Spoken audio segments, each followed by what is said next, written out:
Historia de la Guerra del Golfo Pérsico.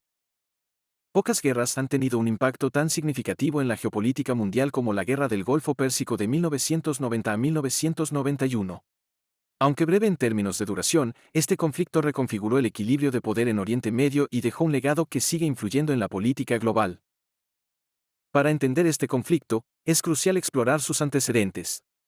Tras la larga y costosa guerra entre Irak e Irán en la década de 1980, la economía iraquí estaba en ruinas. Saddam Hussein, el líder iraquí, buscó alivio económico, y sus ojos se posaron en Kuwait. Este pequeño emirato, rico en petróleo, había estado sobreproduciendo crudo, lo que contribuyó a una caída en los precios del petróleo, afectando gravemente a la economía iraquí. Saddam acusó a Kuwait de robar petróleo de un campo compartido en la frontera y exigió compensaciones. Cuando sus demandas no fueron satisfechas, Saddam vio la oportunidad de tomar por la fuerza lo que no podía obtener por negociaciones. El 2 de agosto de 1990, Irak lanzó una invasión fulminante contra Kuwait. En cuestión de horas, la capital kuwaití, Ciudad de Kuwait, cayó en manos de las fuerzas iraquíes. Saddam justificó la invasión alegando que Kuwait era históricamente una parte de Irak y que estaba simplemente reclamando lo que le pertenecía. La comunidad internacional condenó unánimemente la invasión. El Consejo de Seguridad de las Naciones Unidas, CSNU, impuso sanciones económicas a Irak y exigió una retirada inmediata. Sin embargo, Saddam permaneció desafiante.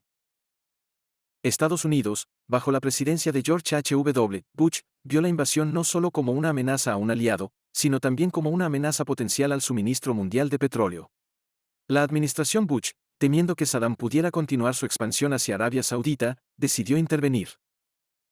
Bajo el liderazgo estadounidense, se formó una coalición de 34 naciones, que incluyó no solo a potencias occidentales, sino también a países árabes.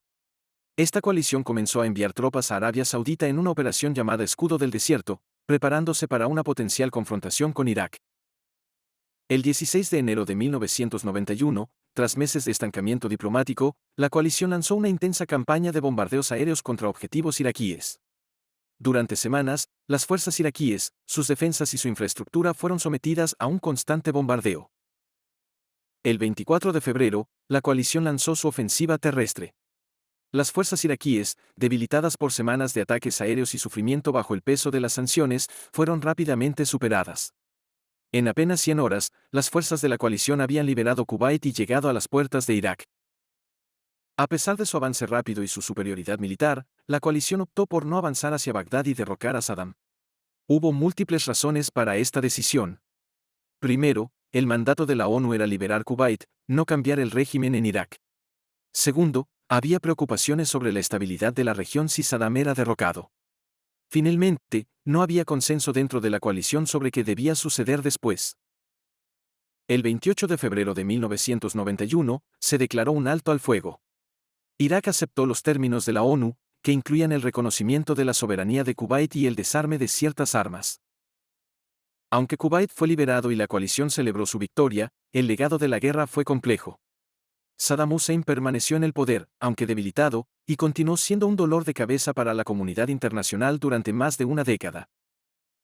La presencia de tropas estadounidenses en Arabia Saudita, necesaria para la operación, se convirtió en un punto de contención.